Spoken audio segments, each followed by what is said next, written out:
Hello everyone, welcome back to the official channel of IMU International. The IELTS listening test, you'll hear 4 recordings, and you have to answer 40 questions. Remember, you only hear the audio once. Let's get started. Part 1. You will hear a new student on a short summer course getting information from the college receptionist. First, you have some time to look at questions 1 to 5.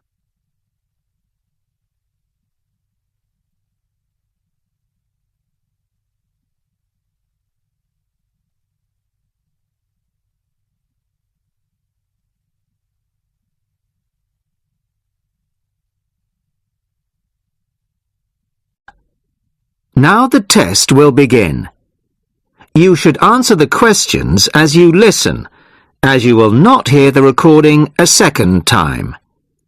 Listen carefully to the first part of the conversation and answer questions 1 to 5. Sorry to keep you waiting. Okay, here's the information you need. On the first page, there's some info about the college, the facilities, the courses on offer, etc. Then, on these blue pages here, there's an outline of the social activities. You see there, okay? Yes. Now, this part of the booklet here, the yellow pages, that's the main program starting at 9 a.m. tomorrow. 9 a.m., okay. So all the new students will be gathering in Hervill Hall at 9 o'clock. Sorry, where? Hervill Hall. I'll spell it for you. It's Hervill, and then Hall for hall, of course. It's the big white building by the entrance. Okay, I've seen it. Right. Anyway, you'll be in there for an hour. First, the Director of Studies will explain the various courses we offer and the requirements for them. Then for the second half hour, the Social Organiser will tell you more about the social program and Saturday excursions. Is that all clear? Yes, I think so. Then where do I go after that? Yes, okay. After the talks in the hall, there's a break. And then at 11:15, go to classroom 4 to have a placement test. 11:45. This placement test is to find my level in English? Exactly. Then, after the test, all the new students are invited to a special welcome lunch. In the cafeteria? No, not for the welcome lunch. It's in a restaurant near the school, an Indian restaurant. Oh, okay. I don't think I've ever tried Indian food. Do you like spicy food? Yes, I do. Then you'll love Indian. Before you hear the rest of the conversation, you have some time to look at questions 6 to 10.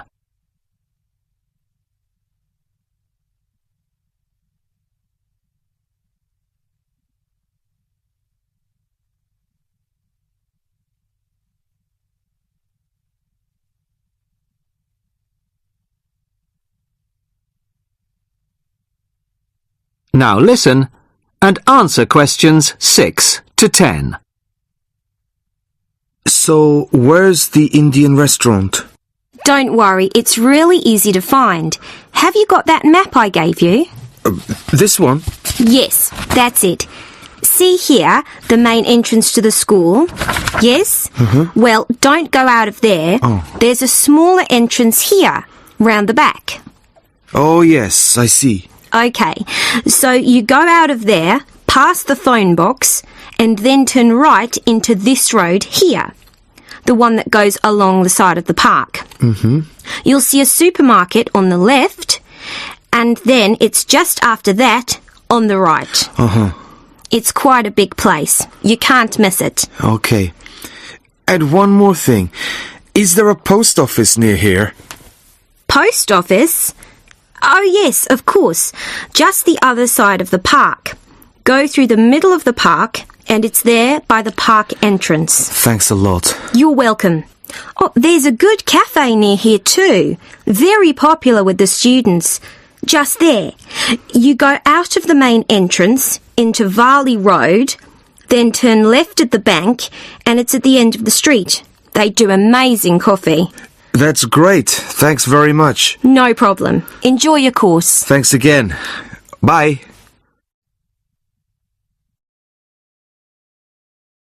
That is the end of part 1. You now have half a minute to check your answers.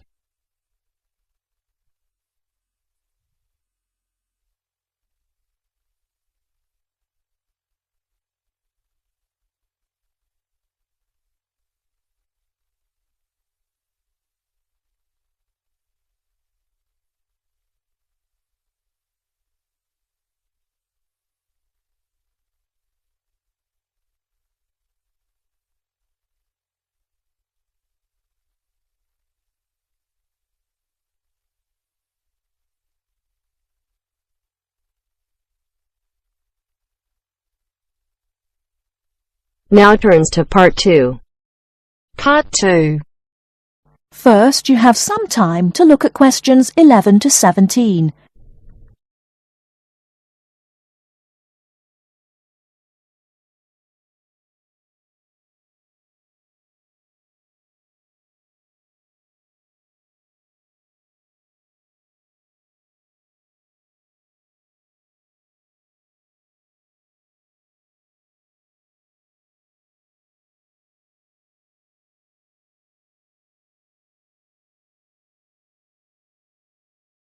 Now, listen carefully and answer questions 11 to 17. Hello, and thanks everyone for coming here today. I know it's always a bit stressful going for a job interview, but it's best to be prepared. For any of you who may not know me, my name is Fiona Ogilvie, and my job is to offer guidance and support for students with special needs. Now, you wouldn't be here today if you weren't interested in finding a job in the holidays. So let's get down to it and see what things you need to be looking out for. Most of you, I hope, will be applying for jobs with the companies that have been recommended by the university. The reason for this is that we here at the university already know these companies and have established good working relationships with them. I've also been to visit all of them and checked out the facilities they have to offer. You really need to make informed choices when you're looking for a job and make sure you know before you even get to the interview stage that your needs will be met. But I know that some of you are applying for jobs independently and have looked at companies outside the university recommended list. So for you, it's best to plan ahead and be aware of what it is you may need while you're working. Things that you need to check when you go for an interview are there enough toilet facilities and are these easily accessible?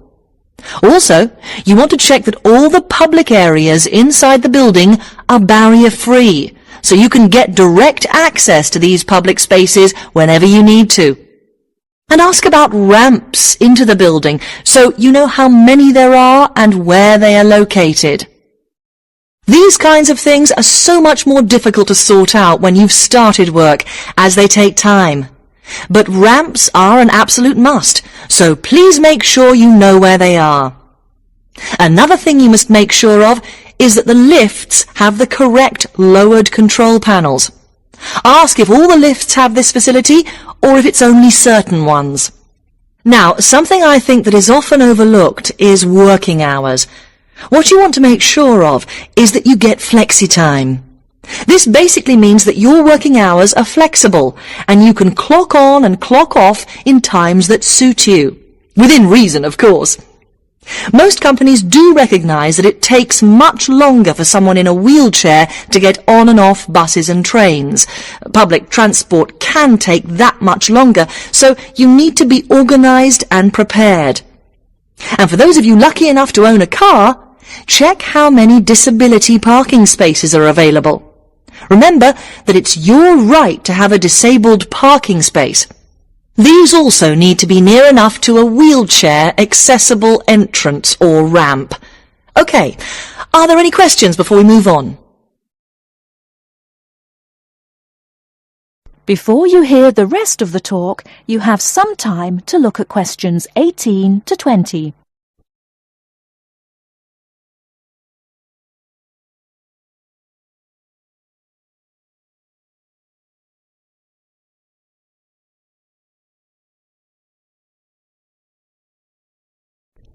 Now listen and answer questions 18 to 20.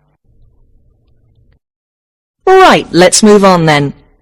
Now I want to talk you through the series of visits to companies which we've got planned for next week. On Monday morning, we will be visiting the Lowland Hotel. They have various summer jobs available, working as a receptionist or conference organiser in their busy conference centre, organising and setting up conferences. You need to be prepared for working in an office environment and spending quite a bit of time talking on the telephone. The bus leaves for the hotel at 9 a.m, so make sure you leave yourself plenty of time to get there. When you arrive at the hotel, please gather in the reception area and wait for someone to take you to your first session, which will be a talk. The talk at the hotel will begin at 10 a.m, and then there will be a short tour of the hotel. There will be a light lunch provided, which is usually salads and sandwiches. The next place we'll be visiting will be on Tuesday afternoon. We'll be going to visit a little local company that makes handmade paper and cards. For those of you studying art, this may be just what you're looking for. We'll be taken on a tour of the company which lasts 3 hours. The tour will start at 3:30 p.m, and after that you'll have a chance to meet some of the staff. Tea and coffee will also be provided. We have no trips planned for Wednesday, but on Thursday morning we'll be going to Tobago Travel Agency. This is a very popular choice amongst our students because you can get student discounts on holidays. We've booked a coach for this, and it'll leave from outside the refectory at 8 a.m. You'll need to bring a packed lunch for this, so please don't forget. There is a little canteen where you can buy hot and cold food, but this is closed on Thursdays. Friday, we'll be having representatives from all the companies visiting us, so you will have a chance to ask any questions, and of course, put your name down on the list if you're interested in working for them over the summer. This event will take place in the main hall next to the library, and it'll run from 10:30 until 4. I really hope you make the most of this excellent opportunity to not only earn yourself some extra money, but also to gain experience of what it's like to work. And if you'd like to find out more, then please ask some of the students who worked last year. They're all wearing green badges and will be happy to speak to you afterwards. That is the end of part 2. You now have half a minute to check your answers.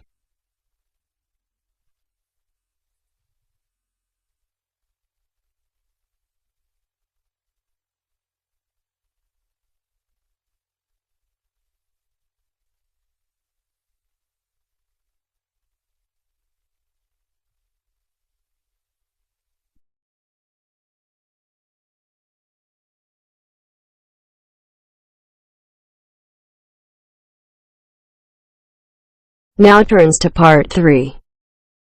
Part 3. You will hear two friends discussing what to study at Mitchford University. First, you have some time to look at questions 21 to 27.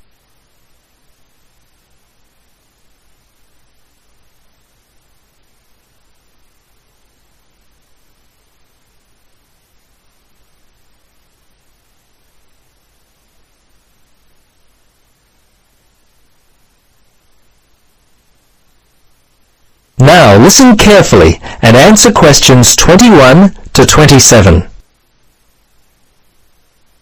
Hello, Gloria. Hi, Paul. I just heard that you're studying psychology this year. At the moment, that's true, but to be honest, I'm not sure exactly what to study. You're in your 3rd year at university. Do you have any advice for me? Well, it's a difficult question for me to answer, but I do have some ideas based upon my personal experience that may be of help. anything would be helpful at this point. I'm feeling a little worried about what I should do. Well, there are a few things that I would recommend. Firstly, ask yourself, what do you really enjoy studying? For example, maths, English, science? This will help you decide what course you should do. The university handbook lists all the courses available. You should take some time to look at it. A couple of my friends spoke with recent graduates of courses which took up a lot of time. Another thing which took a lot of time was an interview at the Dean of Academic Affairs office. They're always so busy there. Unless you've got a lot of time, I wouldn't bother with either of those ideas. Okay. Gloria, I understand there are some excellent publications that I can look at which will help answer my questions. But the trouble is, I'm having a real hard time locating them. Do you know where I might be able to go? Yes, I encountered this very same problem when I was deciding on what to study. I managed to locate a few excellent books that really helped me to decide what was best for me. Now, some of the details will be a little inaccurate. That's no problem. If you could just remember the titles, I'll be able to look them up at the university library. Now, let me just get my pen.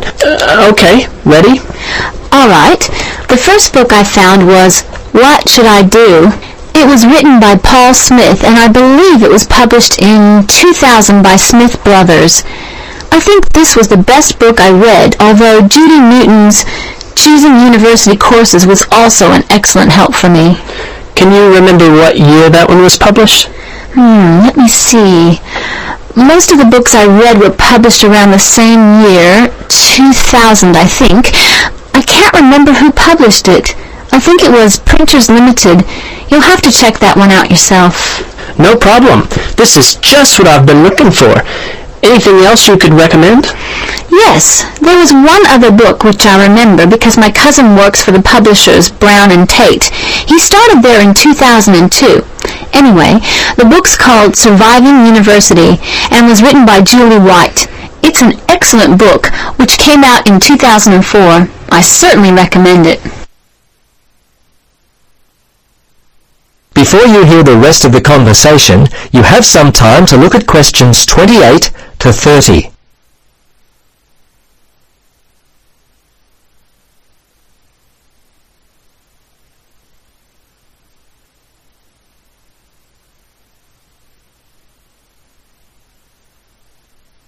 Now listen and answer questions 28 to 30. Gloria, this discussion has been so helpful. I wonder if I might ask one more question. Sure. What would you like to know?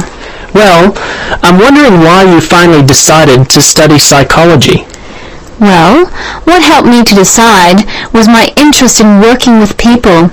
I think that's what you've got to really decide in your own mind. Do people give you energy or do they drain you of energy? I asked my friends what they thought of my idea, and most of them thought it was a good choice. Yeah, you know, I think my parents or family members who know me well would be a good place to start. I think if you like to research subjects, you might prefer to work by yourself. That could help you to decide what area you should study. For me, I like working with numbers, and I knew psychology involved a lot of this, so that also helped me to choose my course of study. The bottom line is you really got to know what you naturally like to do. Once you work that out, you simply choose areas of study that relate to those things. Well, Gloria, I can't thank you enough for your time. Would you be interested in joining me for a coffee?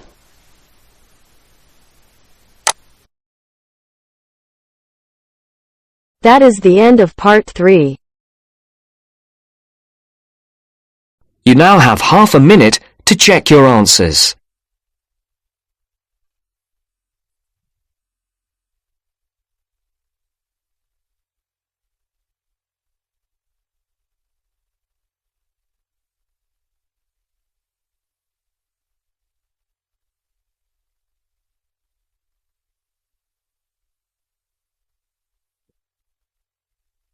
Now turns to part 4. Part 4. You will hear a lecturer in education talking about some experiments done in the USA to investigate the effects of reducing class sizes. First, you have some time to look at questions 31 to 40 on pages 71 and 72.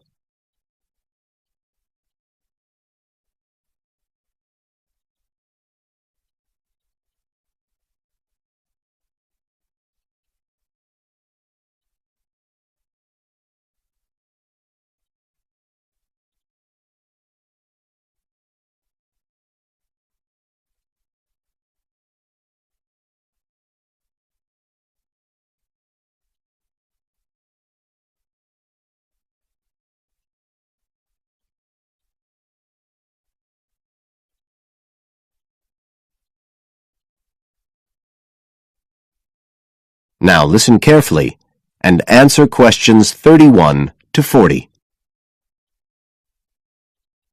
All over the world, there are passionate arguments going on about how educational systems can be improved. And of all the ideas for improving education, few are as simple or attractive as reducing the number of pupils per teacher. It seems like common sense. But do these ideas have any theoretical basis? Today, I want to look at the situation in the USA and at some of the research that has been done here in America on the effects of reducing class sizes. In the last couple of decades or so, there has been considerable concern in the United States over educational standards here, following revelations that the country's secondary school students perform poorly relative to many Asian and European students. In addition, statistics have shown that students in the nation's lower income schools in the urban areas have achievement levels far below those of middle-class and upper-middle-class schools. So would reducing class sizes solve these problems? Well, we have to remember that it does have one obvious drawback. It's expensive. It requires more teachers and possibly more classrooms, equipment, and so on. On the other hand, if smaller classes really do work, the eventual economic benefits could be huge. Better education would mean that workers did their jobs more efficiently, saving the country millions of dollars. It would also mean that people were better informed about their health, bringing savings in things like medical costs and days off sick. So what reliable information do we have about the effects of reducing class sizes? There's plenty of anecdotal evidence about the effect on students' behavior, but what reliable evidence do we have for this? Let's have a look at 3 research projects that have been carried out in the USA in the last couple of decades or so. The first study I'm going to look at took place in the state of Tennessee in the late 1980s. It involved some 70 schools. In its first year, about 6,400 students were involved, and by the end of the study, 4 years later, the total number involved had grown to 12,000. What happened was that students entering kindergarten were randomly assigned to either small classes of 13 to 17 students or regular-sized classes of 22 to 26.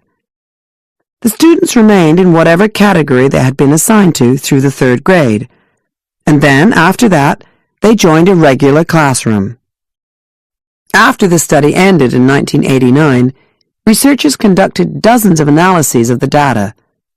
Researchers agree that there was significant benefit for students in attending smaller classes, and it also appears that the beneficial effect was stronger for minority students. However, there's no agreement on the implications of this. We still don't know the answer to questions like how long students have to be in smaller classes to get a benefit, and how big that benefit is, for example. The second project was much larger and took place in California. Like the Tennessee study, it focused on students from kindergarten through to grade 3, but in this case, all schools throughout the state were involved. The experiment is still continuing, but results have been very inconclusive, with very little improvement noted. And the project has in fact also had several negative aspects. It meant an increased demand for teachers in almost all California districts. So the better-paying districts got a lot of the best teachers, including a fair number that moved over from the poorer districts. And there were a lot of other problems with the project. For example, there weren't any effective procedures for evaluation. All in all, this project stands as a model of what not to do in a major research project. A third initiative took place in the state of Wisconsin at around the same time as the California project began, and it's interesting to compare the two. The Wisconsin project was small. Class sizes were reduced in just 14 schools, but it was noteworthy because it targeted schools at which a significant proportion of the students were from poor families, compared with California's one-size-fits-all approach. Analysts have found that the results are very similar to the Tennessee project, with students making gains that are statistically significant, and that are considerably larger than those calculated for the California initiative. Now, I'd like to apply some of these ideas to the latest.